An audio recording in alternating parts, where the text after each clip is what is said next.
Music volume muted. Hello. So I came across the question of how do blind and visually impaired people have children? And then I also ran across a question that said, should visually impaired or blind people have children? And let me tell you, some people's opinions suck. Okay, they do, but I decided to be Sherlock Holmes for a little bit and put my investigation glasses on, and I say that because I'm blind and I think it's cute. But here's my top reasons why I believe visually impaired and blind people should have kids, as well as different tactics and life hacks that we can do to be able to parent and be a good mother of a newborn up into toddler years and then on into teenage and even adulthood. So yeah, hope you enjoy. Video. Music volume muted. Washing and making sure your child has clean clothes. That goes hand in hand. We know how to wash clothes, so we're good with that one. Music volume muted. How can you tell if a baby's diaper needs to be changed? Well, some people probably still use the pin and cloth diaper method. No disrespect to those people, but you can take your time and make sure that you don't poke your baby and that if you're going to poke anything, you poke yourself. But with cloth diapers, you can tell when they're wet because you'll be able to feel. We can use our senses and use our smell and know that the baby's pooped. But with disposable diapers, it's nice because when the baby pees, you can tell that the gel is wet, and once again, we can use our senses and tell that the baby has pooped. So I don't see changing diapers or knowing when your baby has went to the bathroom to be a problem. Torch off. Button. In list. Music volume muted. Double tap to activate. Baby proofing the house. That is a must for any parent, not just visually impaired. And thankfully, today's day, we have all kinds of things. We have doorknob protectors to where they can't take the doorknob and turn it, so they have to stay in the room you're in.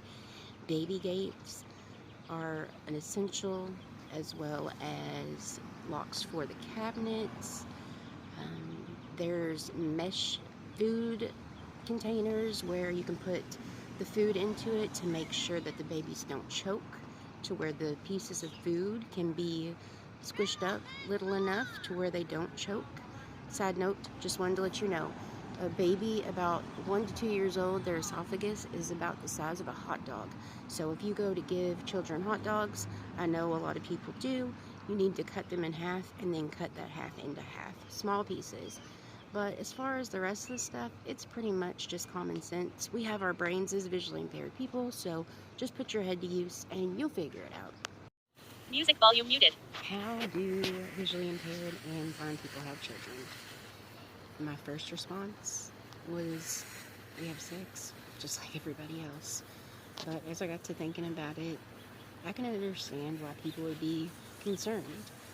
The first thing that I know that we can do is the bottles. There was a big talk about, well, how do you know if it's full? How do you know if it's too hot? And if people would use a little bit more common sense, they would realize we don't do things very much different than sighted people do. I can actually speak upon that because I was once sighted for 30 years, and then I was also a mother at the time, and then I lost my vision and had to take care of a baby with my vision gone. So I can speak upon it. But bottles, yes, you can get liquid indicators that tells you when it's full. It can tell you if it's too hot, or you can use the old finger method. Make sure your hands are clean, of course, but just put your finger inside the bottle until you feel the water come up. Leave enough room for the baby powder, and then shake it and test it on your arm. Or I advise if you smoke not to do this because it can be transferred to the baby, but you also have the natural form of breastfeeding. So those are good things that we can do to make sure our baby is fed. Music volume muted. Should blind or visually impaired people have a child? Well, in my opinion, I believe if mom and dad that are trying to have the children are blind or visually impaired, that's their choice. It's up to them. If they have a disease that can be passed down genetically, again, that is their choice. I don't talk a lot about God, usually in my videos, but if God wills for you all to have a child, then God wills for you all to have a child. That's the way that I see it.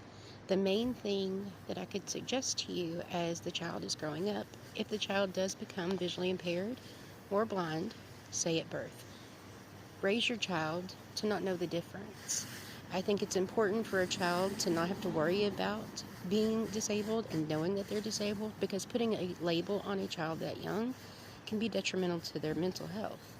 And it's good for them to be able to be little kids, have their personalities, and be able to soak up like a sponge in everything that they do throughout life.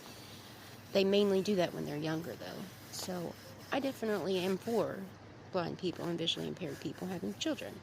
You just have to, weigh out the options and see if it's best for you to do it. Music volume muted. For those of you who are worried about your baby crawling out, running away, escaping, climbing out, things of that nature, let me tell you firsthand. Things that have a restraint or things that have perimeters to keep your child from 3 months old up until 1 to 2 years old will be your best friend. Let me explain.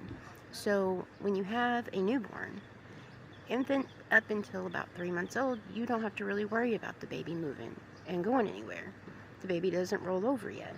So you can place the baby in the crib, bassinet, or even on your bed, as long as you make sure no dogs or any other animals or any other things can cause the baby to roll off the bed. The baby's not going to move. You put the baby there, you know where the baby is. When you come back, the baby will be there. Now, when they get to be 3 to 6 months old, you have to worry about them rolling over for the first time, which is an amazing milestone, crawling, walking, then running. So, for example, walkers. Those are good for, when your baby's learning how to walk between 7 months to a year old. High chairs. High chairs are amazing. And I think it's cool because you can feed your child. And a way to know if the baby ate all of their food or not is you can feel around them inside of the high chair. You can feel around on the floor. And if you don't find any food, as long as you don't have an animal that's eating the food that they're dropping, you know your baby ate their meal. So they're full for, the time being. Baby swings. They're awesome. Bassinets, they're good to have for, the first few months.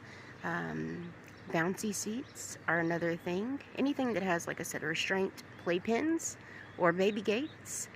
And they even have like big playpens where it's not just the standard box. They have like a gate that you can make an octagon in to give the child more room to run around in. And you don't have to just let the baby play by himself or herself. You can get inside that. I like it. It's big and it's, easy to use.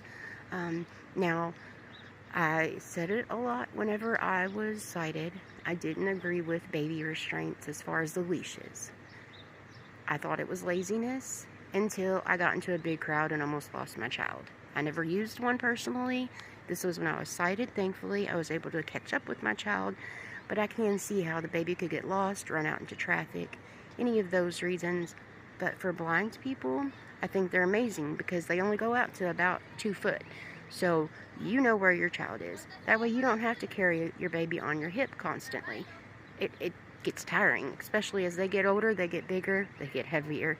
And now, so being blind, and we are trying to have a baby again, I'm going to be using one of those if I am out and about in public without my husband, who is sighted. Now, with him being around, we don't have to use the restraints, but if you are visually impaired, I don't see anything wrong with it.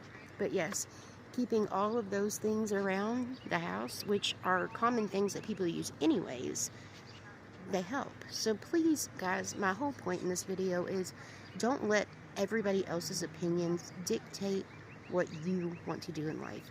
You are visually impaired, yes, but we are people. We're entitled to a family. We're entitled to life just as everybody else. And if you know inside that you are going to be a good mother or a good father, then do it. Go for it. Don't let everybody else's opinion scare you out of having a child. It's a beautiful thing. And I don't regret my children one bit.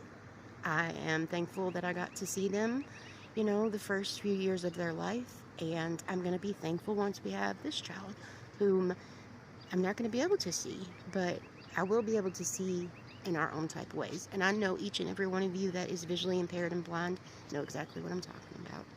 Thank you all for checking this out. I hope you all liked my stuff. If you don't mind, hit that bell and subscribe, and maybe I can show you all some more content and give you all some more, things to not have insecurities about, or give you all my opinion on stuff.